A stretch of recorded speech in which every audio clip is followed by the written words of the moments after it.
Hi friends, எவ்வளவோ பாயாசமெல்லாம் குடிச்சிருப்பீங்க. இந்த மாதிரி ஹெல்த்தியான ஒரு சூப்பரான ஒரு பாயாச ரெசிபி பார்க்கலாம் வாங்க.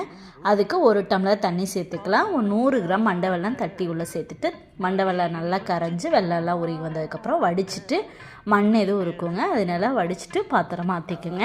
இப்போ நல்லா கொதித்து வந்ததுக்கப்புறம் பனங்கிழங்கு பொடி தான் எடுத்துருக்கேங்க. நீங்கள் பனங்கிழங்கு வேணாலும் அரைச்சிட்டு அந்த பேஸ்ட்டை சேர்த்திக்கலாங்க.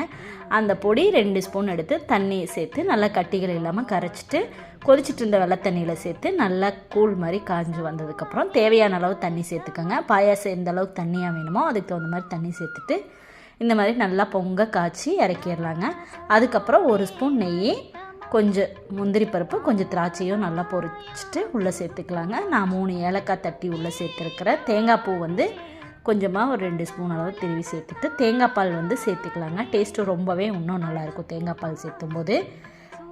இந்த அளவுக்கு வந்ததுக்கப்புறம் உங்களுக்கு வேணும்னா கண்டென்ஸ் மில்க் ஆட் பண்ணிக்கலாங்க, வேண்டாம்னா ஸ்கிப் பண்ணிக்கலாம்.